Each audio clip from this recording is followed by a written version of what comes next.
Now we are on the second branch of machine learning.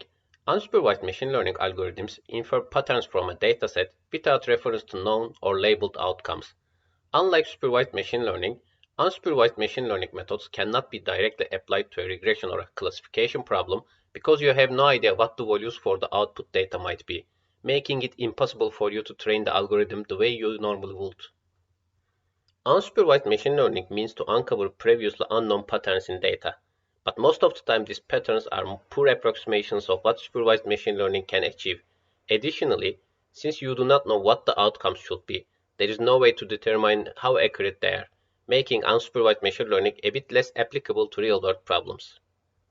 Now let's look at the use cases of unsupervised learning. First is clustering. Clustering allows you to automatically split the dataset into groups according to similarity. Cluster analysis itself is not one specific algorithm, but the general task to be solved. It can be achieved by various algorithms that differ significantly in their understanding of what constitutes a cluster and how to efficiently find them. Some of the major clustering algorithms are k-means, db-scan, and hierarchical clustering. Another use of unsupervised learning is for anomaly detection. Anomaly detection can automatically discover unusual data points in your dataset.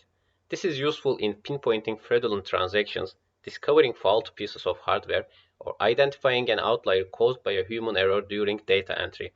One cool thing you can do in this method is to subtract objects in your photos or videos.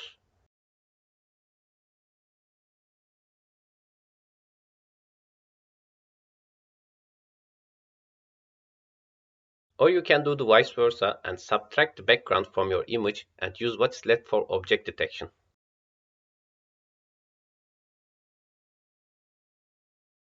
Association mining is another use of unsupervised learning, which identifies sets of items that frequently occur together in your dataset. Retailers often use it for basket analysis because it allows analysts to discover goods often purchased together and develop more effective marketing and merchandising strategies. Unsupervised learning techniques can be used for dimensional reduction as well. In many machine learning problems, there are often too many factors on the basis of which the final classification is done. These factors are basically variables called features. The higher the number of features, the harder it gets to visualize the training set and then work on it. Sometimes, most of these features are correlated and hence redundant. This is where dimensional reduction algorithms come into play. Dimensional reduction is the process of reducing the number of random variables under consideration by obtaining a set of principal variables. It can be divided into feature selection and feature extraction. Feature selection is the process of selecting a subset of relevant features for use in model construction. The central premise when using a feature selection technique is that the data contains some features that are either redundant or irrelevant and can thus be removed without incurring much loss of information. Feature extraction is different as it reduces the data in a high dimensional space to a lower dimension space. For example, principal component analysis or PCA is one of the most commonly used techniques for this purpose. Given a collection of points in 2, 3 or higher dimensional space, a best fitting line can be defined as one that minimizes the average square distances from a point to the line. The next best fitting line can be similarly chosen from directions perpendicular to the first. Repeating this process yields an orthogonal basis in which different individual dimensions of the data are uncorrelated. These basis vectors are called principal components.